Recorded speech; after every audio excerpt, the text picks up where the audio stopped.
ஆபீஸ்க்கு ஒரு கிளர்க் எப்பயுமே லேட்டா போவார் ஆபீஸ்க்கு. இப்ப மேனேஜர் கேட்கிறாரு, ஏன் தான்ப்பா நீ லேட்டா வர்ற? தினம் அவர் என்ன பண்ணுவார், சமூக சேவை நிறைய செய்வார். யாராவது ஒரு பையனுக்கு ஸ்கூலுக்கு போக முடியலன்னா அவர் போய் ஸ்கூல்ல விட்டு வருவார். ஏதாவது ஒரு பாட்டிக்கு உடம்பு சரியில்லைன்னா கொண்டு போய் ஆஸ்பத்திரி விட்டுட்டு வருவார்.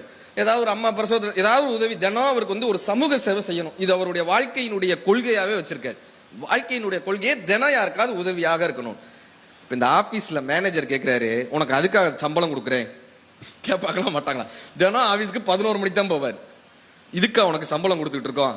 தினம் அவருக்கு மேனேஜருக்கு ஒரு நாள் அவர் ஆபீஸ்க்கு எப்படியாவது சீக்கிரம் வந்துடணும் கிளம்பி வர்றாரு. அன்னைக்குன்னு பார்த்து ஒரு சின்ன பையனை ஒரு ஆட்டோ அடிச்சுட்டு போயிடுது.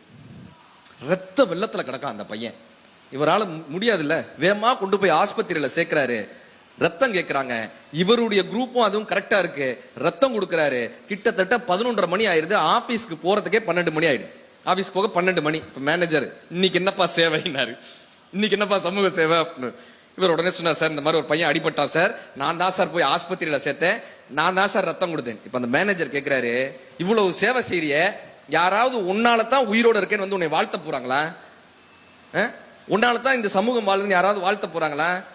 இனிமே இந்த மாதிரி வந்தேன்னா உன்னை வேலையை விட்டு தூக்கிடுவேன். சிட்ட சுடா வேலையை விட்டு தூக்கிடுவேன். இன்னைக்கு நீங்க ஆபீஸ்க்கே வர வேணாம், லீவுன்னு எழுதி கொடுத்துட்டு போங்க. 3 லெட்டர் இப்படி லீவ் லெட்டர் வந்துருச்சுன்னா உங்களை வேலையை விட்டு தூக்கிடுவேன்ட்டாரு. இவருக்கு வேற வழியே தெரியல. ரொம்ப திட்டாருன்னு அந்த லீவ் லெட்டர்லாம் எழுதி கொடுத்துட்டு போறாரு. இப்ப நான் வீட்டுக்கு போய் என்ன பண்ண போறேன், அந்த பையனையாவது போய் பார்ப்போன்னு ஆஸ்பத்திரிக்கு போறாரு. அவங்க அம்மா அழுதுட்டு இருக்காங்க.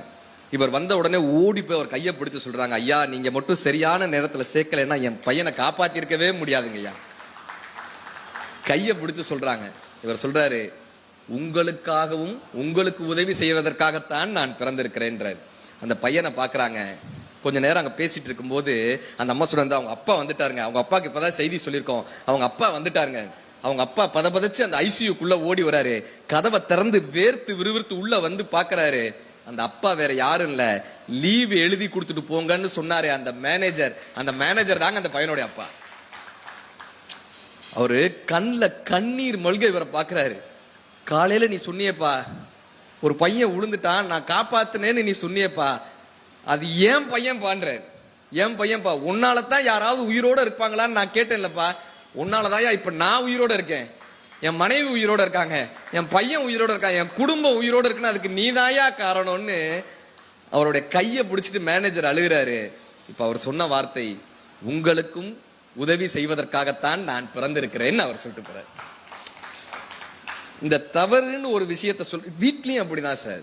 வீட்டுல இன்னைக்கு சொல்லிட்டு பாருனே, நீ சரியா நான் தவறான்னு ஒரு ஆர்குமெண்ட் வீட்டுல வந்துகிட்டே இருக்குல்ல.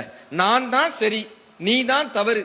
யார் சரி யார் தவறு என்று சொல்வது அறிவு.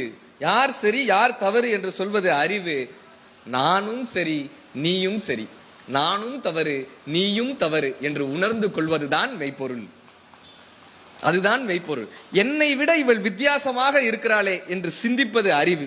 என்னை விட வித்தியாசமாக இருக்கிறாளே என்று சிந்திப்பது அறிவு. என்னை போலவே இவளும் வித்தியாசமாக இருக்கிறாள் என்று உணர்ந்து கொள்வது மெய்ப்பொருள். என்னை போலவே அவங்களும் வித்தியாசம். சார், சண்டை தப்பு யாருடையது, இந்த தவறு யாருடையது என்று சிந்திப்பது அறிவு. உறவு யாருக்கு தேவை என்று சிந்திப்பது தான் மெய்ப்பொருள். இந்த உறவு நமக்கு தேவையா, இந்த உறவு யாருக்கு? இந்த கல்யாண வீட்டுல எல்லாம் பாத்தீங்கன்னா வாழ்த்த வருவாங்க. பொதுவா கல்யாண வீடுகள்ல வாழ்த்துவாங்கல்ல, வாழ்த்த வர்ற பெரியவங்க எல்லாம் சொல்லுவாங்க. எப்படி வாழ்த்துவாங்க? புதுமண தம்பதியரை ராமனும் சீதையும் போல் வாழ்க, இப்படி வாழ்த்துவாங்கல்ல சார். கோவலனும் கண்ணையும் போல் வாழ்க, ராமனும் சீதையும் போல், இவர்களையும் அவர்கள். நானும் பார்த்திருக்கேங்க. இவ்வளவு கல்யாண மேடைக்கு போறேங்க, ஒரு மேடையிலாவது யாராவது ஒருத்தர் என்னையும் என் மனைவியும் போல் வாழ்கன்னு யாராவது ஒருத்தர் வாழ்த்திடுவாருன்னு பாக்குறேன். சத்தியமா அது நடக்கு.